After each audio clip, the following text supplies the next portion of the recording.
Assalamualaikum warahmatullahi wabarakatuh. Baiklah, di sini saya akan membacakan cerpen yang berjudulkan Selama Matahari Masih Bersinar, karya Nabila. Pagi menjelang saat seorang gadis yang biasa dipanggil dengan nama Dara mulai merebus air untuk membuat segelas teh panas. Dara ialah gadis yang hidup dengan sejuta mimpi di dalam sebuah rumah berdinding tinggi bak sebuah istana. Dara merupakan gadis yang tumbuh di dalam keluarga bercukupan, bahkan bisa dibilang sangat kaya. Semua fasilitas terpenuhi untuknya. Namun, sayangnya Dara tidak bisa menopang tubuhnya sendiri tanpa menggunakan bantuan kursi roda. Sehingga Dara merasa dirinya selalu diacukan oleh keluarganya sendiri. Saat berada di istana mewah tersebut, bahkan kedua orang tua Dara selalu mengacukannya karena merasa tidak ada yang bisa diharapkan dari gadis yang hanya bisa duduk di kursi roda tersebut.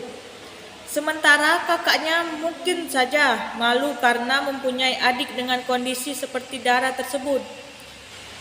Setiap hari Dara hanya menghabiskan waktunya di dalam kamar dan tidak jarang sekali Dara mengarahkan kursi rodanya ke arah taman. Gadis berusia 17 tahun tersebut sangat senang menggambar di taman guna menghilangkan pikiran yang menyesali keadaannya. Pagi yang cerah kembali menyapa seisi rumah, tapi tidak dengan Dara. Pagi ini Dara terjatuh dari kursi rodanya, namun tidak ada seorang pun di dalam rumah yang mau menolongnya. Rasa kecewa mulai menyelimuti hati Dara atas sikap acuh dan tak acuhnya ditunjukkan oleh kedua orang tua serta kakaknya itu. Apakah mereka benar-benar tidak peduli denganku sekarang? Apakah mereka juga malu mempunyai anak dan adik yang mempunyai kondisi cacat seperti diriku? Dara terus bermonolog kepada dirinya sendiri, mencoba mencari jawaban atas pertanyaan yang belum tentu ada jawabannya. Setelah lama termenung dalam lamunan, Dara kembali tersadar dan dia mencoba berusaha seorang diri untuk bangkit kembali ke kursi rodanya. Setelah bersusah payah untuk bangkit kembali ke kursi roda, akhirnya Dara bisa duduk kembali di kursi roda tersebut. Tak lama kemudian, Dara mendorong kursi rodanya menuju ke arah taman kompleks untuk menenangkan pikiran dan dirinya yang tengah bersedih dan gundah tersebut. Saat sedang terisak di taman, karena teringat dengan perlakuan kedua orang tua dan kakaknya tadi, tiba-tiba Dara dihampiri oleh seorang gadis seusianya dengan kondisi yang sama. Gadis tersebut mengulurkan tangan kepada Dara dan mulai menyebutkan namanya, yang mulai bertanya kabar Dara. "Hai, perkenalkan, aku Hana. Apakah engkau baik-baik saja?" Hana mulai mengulurkan tangannya kepada Dara. Saat mendengar suara Hana, Dara pun memandang gadis tersebut cukup lama. Lalu Dara pun membalas sapaan dari Hana. "Hai, salam kenal juga, namaku Dara. Tentu aku baik-baik." Dara yang tadinya terisak sekarang sudah mulai tenang. Dara pun menjabat tangan Hana. "Apakah kondisimu saat ini benar-benar baik saja sekarang?" Tanya Hana kembali pada Dara. "Ya, tentu saja aku baik-baik saja," jawab Dara. "Tapi kenyataannya aku lihat sangatlah berbanding terbalik dengan yang kau katakan. Ayo, sekarang coba kau ceritakan masalahmu kepada kali saja aku bisa bantu," sambung Hana. "Ya, kau benar. Aku memang sekarang sedang sedih karena sikap orang tua dan kakakku yang sepertinya tidak terima dengan kondisi sekarang ini. Mereka jadi tak peduli dan tak acuh kepadaku," jelas Dara kepada Hana yang masih menahan tangisnya kembali. "Dara, ingatlah bahwa tidak seorang pun di dunia ini yang terlahir sia-sia dan sempurna. Mungkin kita tidak bisa berdiri tegak layaknya manusia lain, tetapi kita masih punya hak untuk merasakan bahagia. Cobalah untuk menerima dirimu sendiri, Dara. Kita buat keluarga kita bangga walaupun kondisi kita seperti ini. Jadi kau tidak boleh bersedih lagi. Karena memandang Dara untuk memberi motivasi dan sekaligus menguatkan Dara. Karena Hana seorang gadis yang ramah dan baik hati, sehingga memungkinkan keduanya cepat akrab serta mereka juga mengerti kondisi masing-masing yang sedang mereka alami. Setelah lama berbincang-bincang, Hana pun pamit pergi kepada Dara. Dara, saya harus kembali ke rumah dulu ya. Kamu pokoknya tidak boleh sedih lagi. Harus semangat, oke? Hana pun tersenyum kepada Dara. Iya, terima kasih ya Hana. Dara pun membalas senyum. Mereka pun akhirnya terpisah. Semenjak pertemuannya di taman dengan Hana, Dara mulai merenungi kata-kata yang diucapkan oleh gadis tersebut.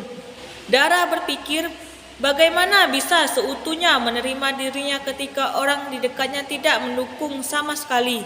Dara mencoba mencerna perkataan dari Hana secara perlahan. Meskipun seringkali ia menangis ketika teringat kenyataan bahwa ia hanya seorang gadis yang diacuhkan oleh keluarganya. Karena kondisi tersebut, sekarang Dara mencoba untuk membuang sejauh mungkin pikiran itu. Karena hal pertama yang harus ia pikirkan adalah bagaimana ia bisa mewujudkan mimpinya dengan kondisi tersebut. Mimpi Dara adalah menjadi seorang pelukis yang karyanya bisa dipajang di dalam pameran besar. Hal pertama yang dilakukan Dara untuk mewujudkan mimpinya adalah Dara mulai memperbanyak lukisannya dengan berbagai bentuk serta mengandung makna mendalam bagi siapa saja yang melihat lukisan tersebut. Serta kesibukan tersebut juga dilakukan Dara untuk tidak memikirkan mengenai dirinya yang selalu diacuhkan dan mulai memahami perkataan Hana. Perlahan, mimpi sang Dara mulai terwujud saat diam-diam ia sering memposting lukisannya melalui media sosial. Hingga suatu hari ada seorang datang ke rumah Dara untuk menemui gadis tersebut guna mengajaknya untuk bergabung di dalam sebuah pameran lukisan. Namun pada saat itu kebetulan juga semua keluarga Dara sedang berkumpul di ruang tamu. Lalu Bibi datang menghampiri Dara untuk memberitahu bahwa ada yang mencari dirinya tersebut. Maaf Nona, ada yang mencari Non di luar, kata Bibi. Siapa Bi? Tanya Dara. Tidak tahu Non, orang tersebut cuma bilang ingin menemui Non Dara, kata Bibi kembali. Oh, suruh masuk saja Bi, kata Dara. Baik Non. Baik pun lalu meninggalkan keluarga tersebut untuk mempersilakan orang itu masuk. Saat Bibi datang ke ruang tamu bersama pria tersebut, Dara dan keluarga merasa heran dengan orang tersebut. Lalu pria tersebut mengutarakan keperluannya datang ke sana. Perkenalkan, nama saya Andi. Saya adalah seorang yang menyukai lukisanmu. Karena lukisanmu sangatlah indah dan memiliki arti yang mendalam bagi siapa saja yang melihatnya.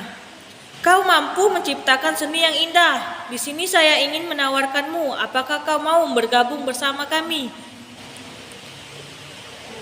dalam pameran lukisan, Nona, kata pria itu dengan muka yang penuh harap supaya Dara mau menerima tawaran tersebut. Saat itu Dara yang berada di ruang tamu bersama keluarganya terkejut mendengar ucapan dari pria itu. Lalu kedua orang tua Dara terperengar mendengar ucapan pria tersebut karena mereka tidak menyangka bahwa Dara itu si gadis kursi roda bisa menghasilkan karya lukisan yang begitu indah. Menyadari akan ekspresi dari kedua orang tuanya, Dara hanya bisa tersenyum melihat respon keluarga tersebut.